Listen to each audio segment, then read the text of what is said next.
ওরি ওরি ওরি ওরি ওরি ওরি ওরি ভালো করে পড়াশোনা করবে, ভালো করে পড়াশোনা করবে বাবা। Tata tata tata tata tata tata. চল আচ্ছা, আমার ছোট ছেলে আজকে প্রথম স্কুল যাচ্ছে, তো দেখো, তো তোমরা সবাই আশীর্বাদ করো আমার সোনা।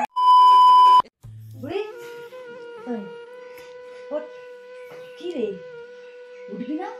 তুই আজকে নতুন স্কুল, তুই তো স্কুলে যাবি না প্রথম দিন? কটা বাজে ঘুমোবি না কেন?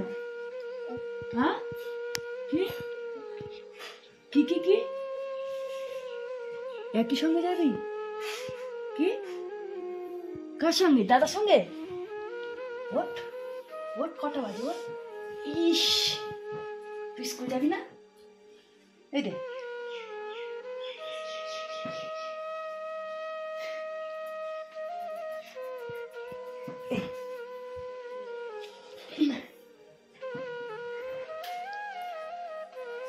Good morning, good morning, good morning.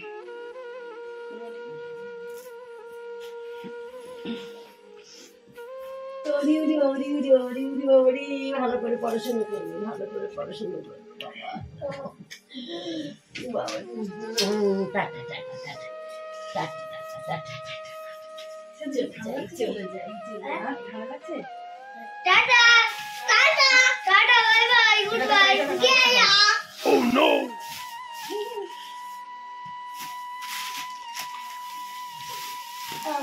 বড় বড় হয়ে যাচ্ছে।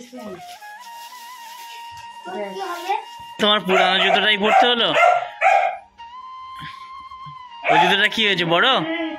তুমি চিন্তা করো না, তোমার জন্য পাল্টে এনে দেবো। কেলটে তার মানে তোমরা চলে যাচ্ছ, কেলটে চিৎকার করছে, দেখো শ্রেয়ান বল টাটা। শ্রেয়ানের জুতো জামা সবকিছু নতুন হয়ে গেল, এই প্যান্ট জামা তার পুরোনো হয়ে গেল নাকি? বল, জুতোটা ঘরে রেখে দিতে হবে।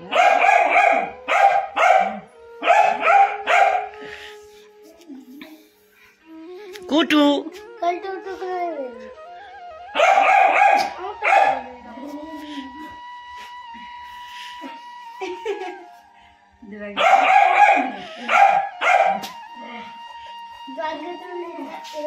খুলবি না, এখন খুলবি কি হয়েছে? আজকে আমার ছোট ছেলে কুটু সোনার জীবনের প্রথম অধ্যায় শুরু হয়ে গেল, কারণ আজকে ওর স্কুলের প্রথম দিন।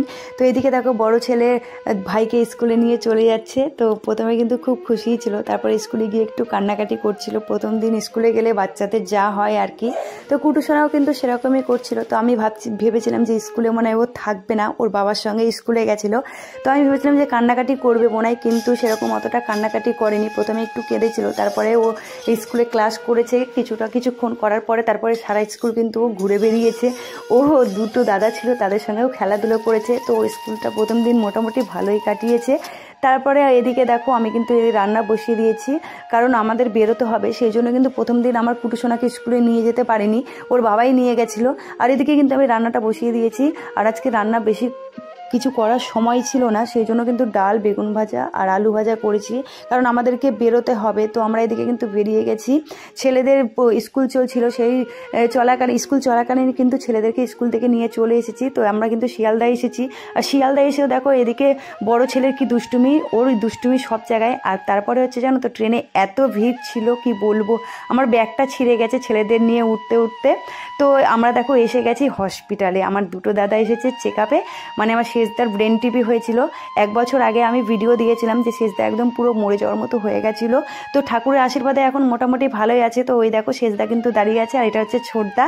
তো দেখো দুটো ছেলে কি শুরু করেছে, মামাদের পেয়ে অনেকদিন পর মামাদের দেখেছে, তো খুব খুশি হয়েছে ওরা। তো যাই হোক এদিকে কিন্তু আমি শেষদার খেতে দিয়ে ছোটদার খেতে দিয়ে দিচ্ছি। আর শেষদা বললো আমি এখন খাবো না, আমার এখন খিদে নেই, পরে খাবো। তো শেষদার আমি খেতে দিয়ে দিচ্ছি। আর এদিকে না শেষদার খুব শরীরটা খারাপ করছিল, তো তাই শেষদাকে বললাম তুই ওখানে গিয়ে শুয়ে পড়। তো এখানে দেখো শেষদা কিন্তু বিছানা করে নিয়েছে শোয়ার জন্য। তো সবাই আশীর্বাদ